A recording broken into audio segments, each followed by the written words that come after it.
Hi, this is Tenickia, Polk, CEO and publisher of TP Rewards. Hi, this is Tenickia, Polk, CEO and publisher of TP Rewards Publishing, and we publish books for education and inspiration. We publish books to create community. Please do give us a call. Our number is 888-882-4093, or visit us online at www.tp-rewards.com.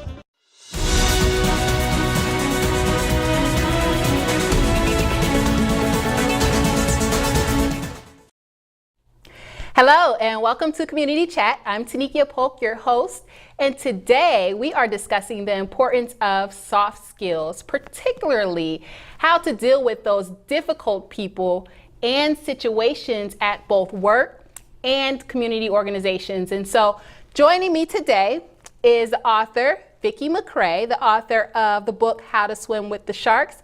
Welcome, Vickie. Thank you. So glad to be here, Tenickia. So glad to have you.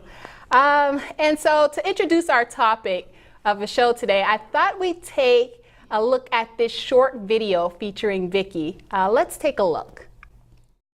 In college, the one thing they don't teach you is how to maneuver through the politics. Right. So We're all expecting bigger money and happiness this new year.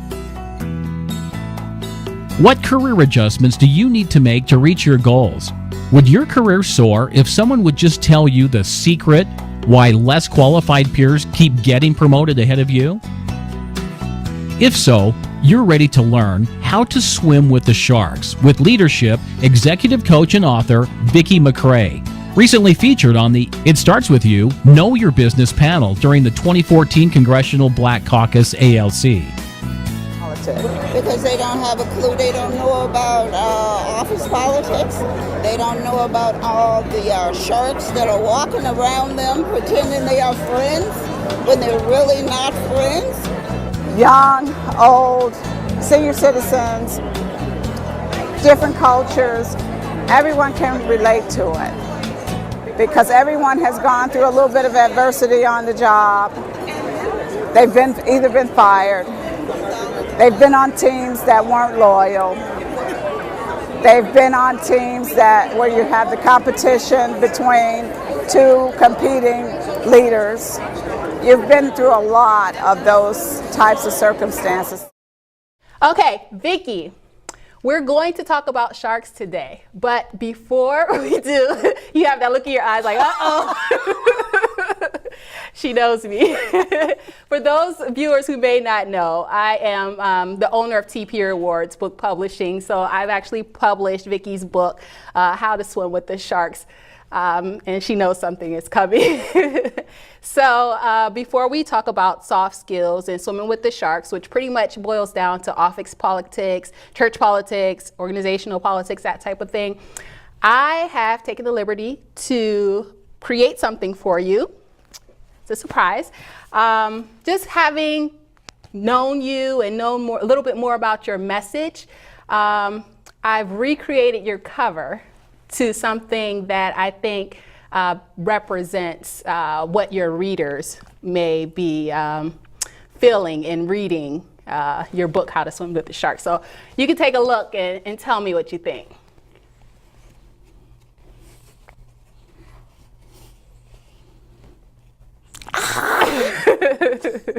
No, it's really good. It's really good. It's really good. Yeah, I like it a lot. Yeah, it shows it shows the good shark and it shows the bad shark, and it's the one shark that wants to be a combination of both. So yes, I like it a lot. Thank you so much. You're welcome. We're going to use a new cover? Well, no, I mean, it was just, you know, I guess that's my humor. But I just wanted to I guess, to illuminate the fact that we're not talking about the sharks that, you know, swim in the ocean, but in fact, those people who we consider sharks in different situations in our lives. Yes, I agree. Totally agree. This was my joke. Okay, yeah, it was a good one. It was a good one because one of the things that people always ask is, how do you know if you're a shark?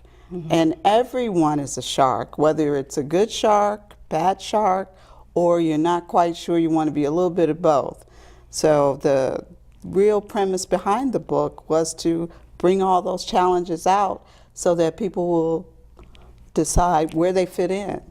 Do they want to be a shark? You have to be a shark. Otherwise, you'll get eaten alive. But it'll all grow back, but you still want to be a shark. I'm a good shark. You're a good shark. I hope.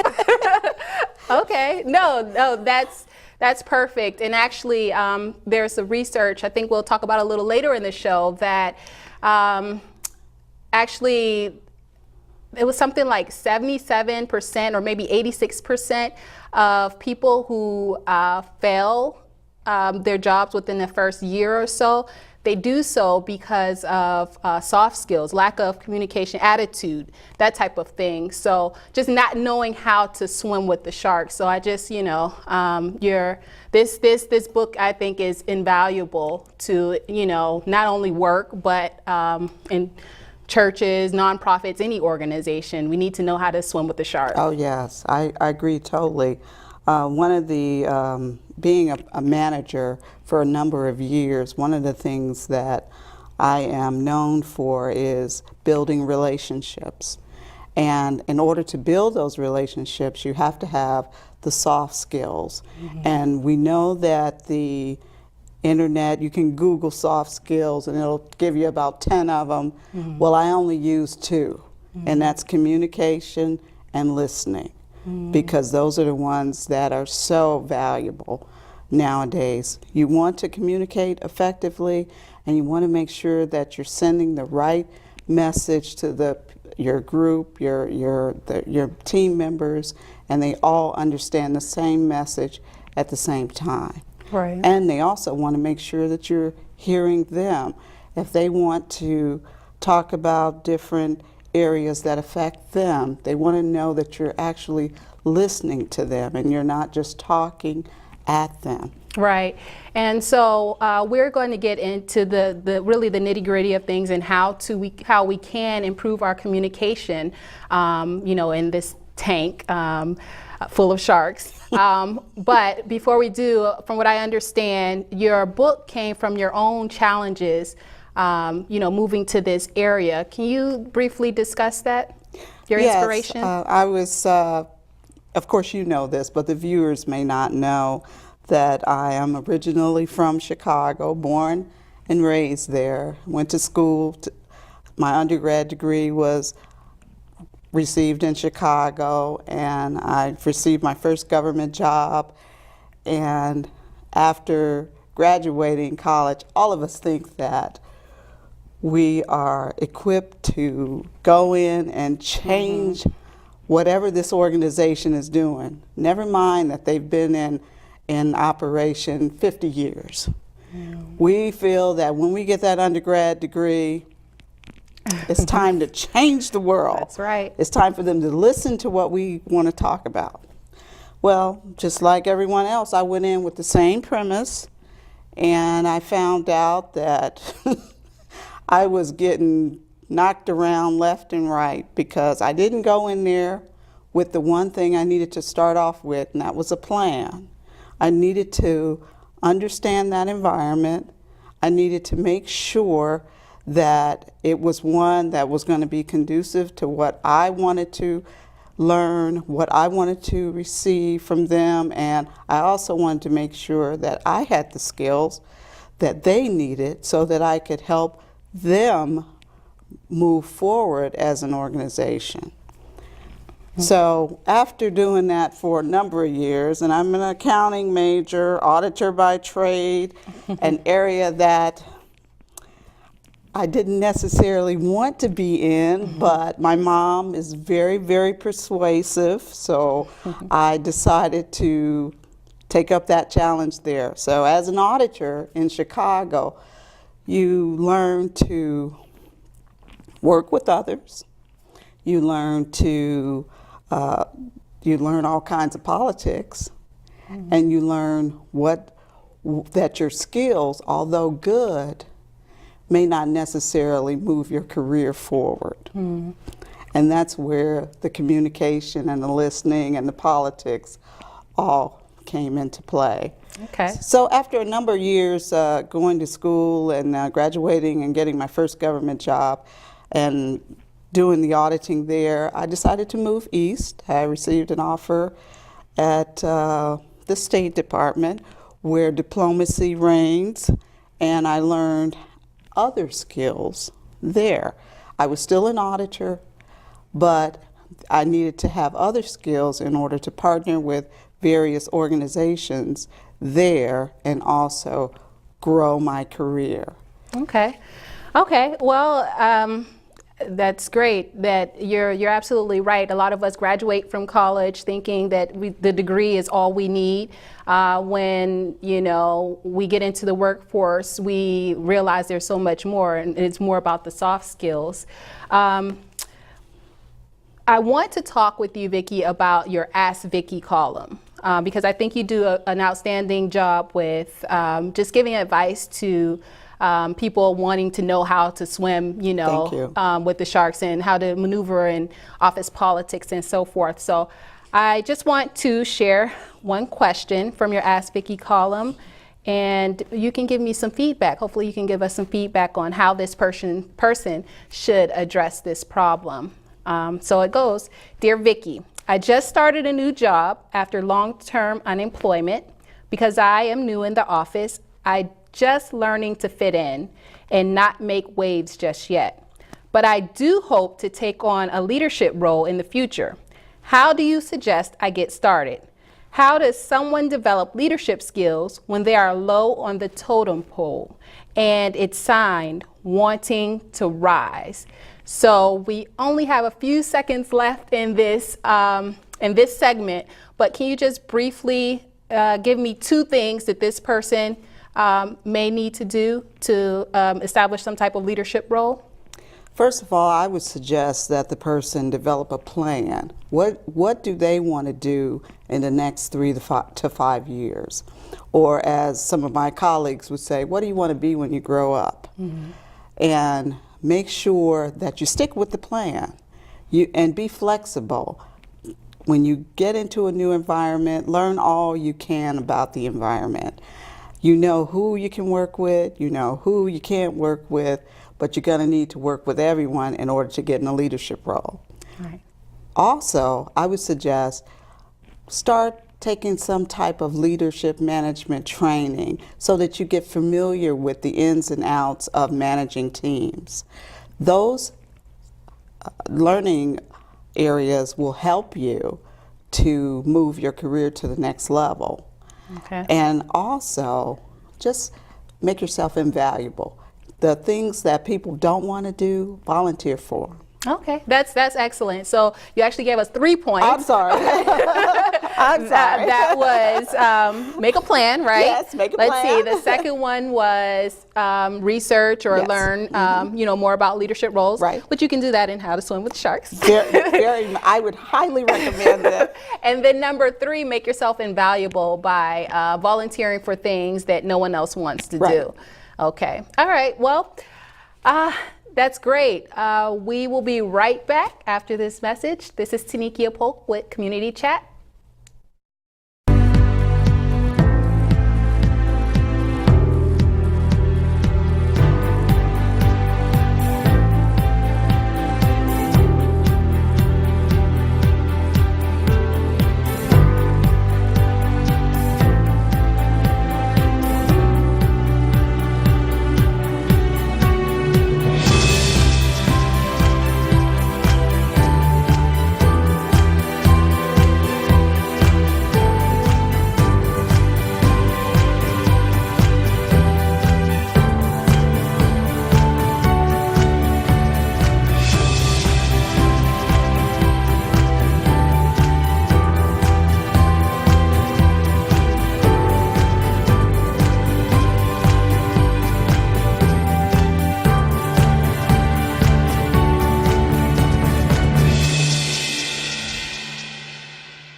Welcome back to Community Chat.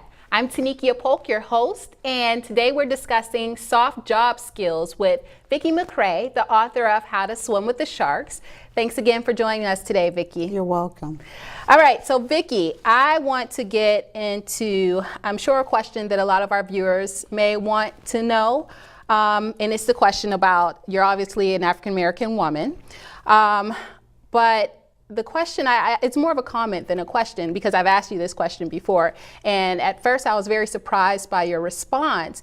And what I'd like to point out about you is that you pretty much say that, you know, it's easy for you. You don't really consider being an African-American woman a stumbling block. And I think it's because you don't have accusation towards other people. And that's amazing. Well, in order to, well, first of all, if you decide that you want to move into leadership roles, you can't have prejudices that will prevent you from working with anyone and everyone, regardless of where their mindset is. I've worked or had an opportunity to manage teams all over the world. And I had to make sure that I was fair to everyone. You can't be a leader and decide that, oh, I'm only going to be fair to this group because we have more in common. No, you have to have the whole gamut. You have to be willing to put yourself in their role to see how they would feel if a statement was made that where they thought it was unfair. And that's what I really relish in as a manager. I like to make sure that I'm understood, and I like to make sure that I understand the team. So it was easy coming from Chicago, even though that was the political capital of the world, I call it. But coming from there, I could understand where people were coming from because I had an opportunity. It started there where I was working with different ethnic groups. And then coming to the State Department, it opened up a window of opportunity to just learn more and more about the various cultures. Yeah, so I mean, what I'm hearing you say is, of course, there is, you know, discrimination in the workforce. There's going to be. Yes. Yeah, but that, I mean, to you, you don't let that stop you, and you don't adopt that mindset, you know, expecting those type of situations when you're going into management. You want to be an effective leader. You don't want to be a leader that's sometimey, wishy-washy. You say one thing today, and then the next day or 5 years later, you're saying something totally different. That is not my management style. If I say something today, 10 years from now, I'm going to say the same thing. Okay. So that's the road that I wanted to go down, and I wanted to make sure that I manage teams well and that they respect me as a manager, and they can come to me anytime to get advice. Okay, great. So we're going to get back into the nitty-gritty of swimming with the sharks with another scenario. Okay.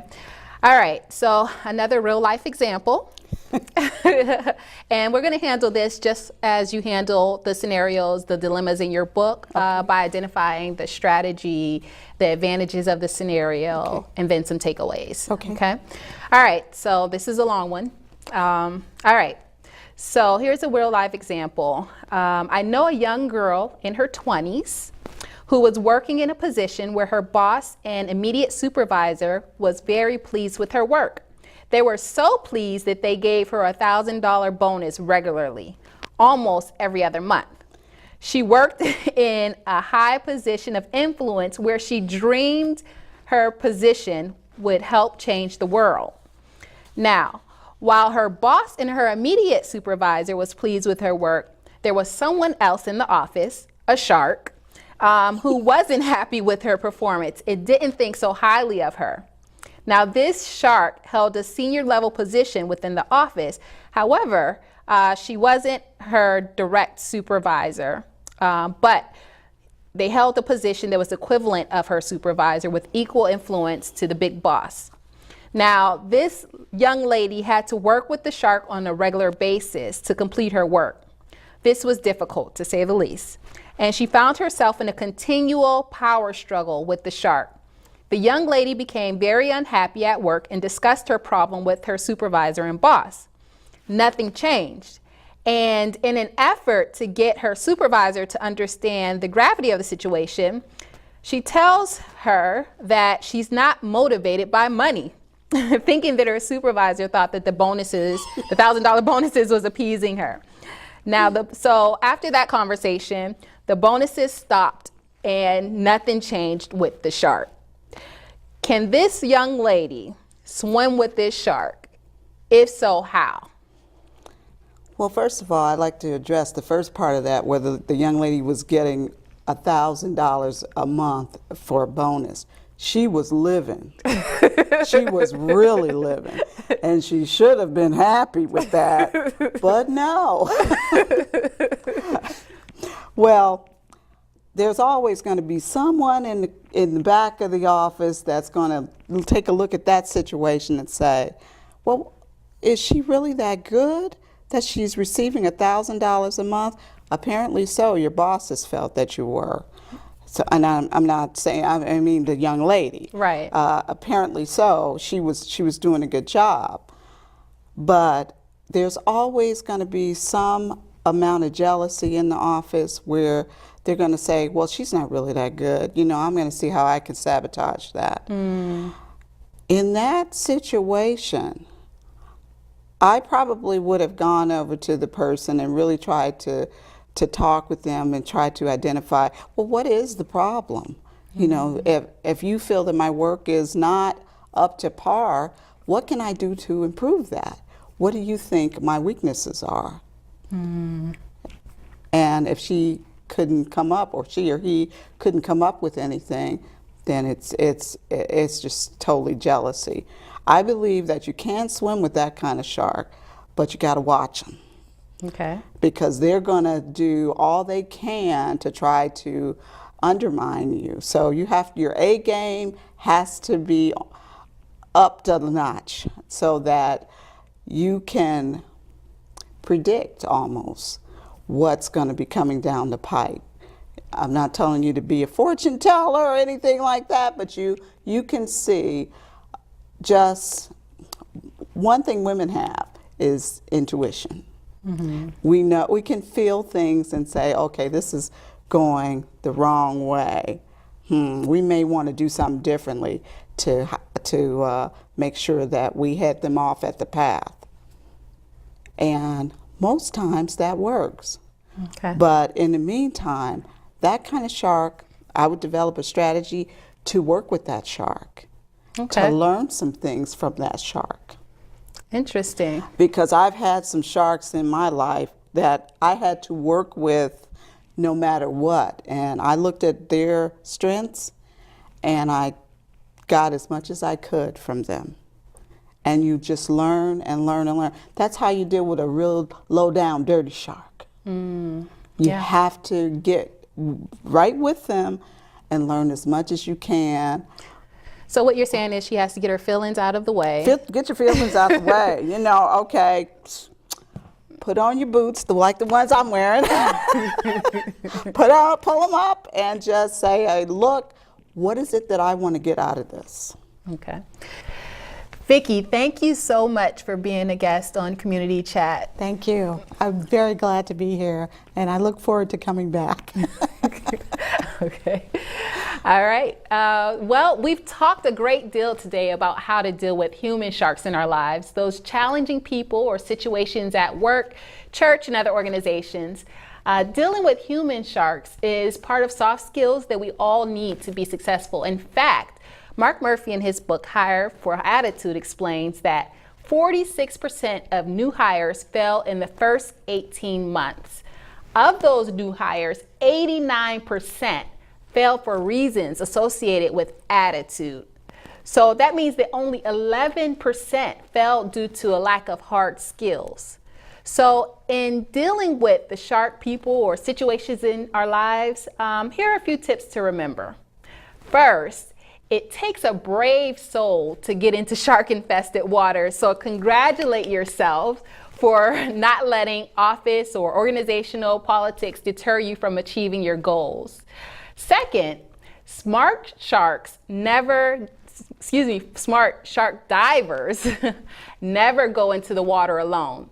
So consider a career coach or educational materials like How to Swim with the Sharks. Lastly, you should often consider yourself a guest in the shark's house. If you don't want to be eaten alive, behave respectfully. Don't try to handle or corner them, or else they may feel threatened and attack you. All right, so our time is up for this show. My name is Tenickia Polk, and thank you so much for watching Community Chat. I hope you were educated and inspired. If you'd like to learn more about Vickie McCray, her Ask Vickie column, or her book, visit tp-rewards.com/V-McCray. That's VMCCRAY. And if you'd like more information on TP Rewards books, visit tp-rewards.com. God bless.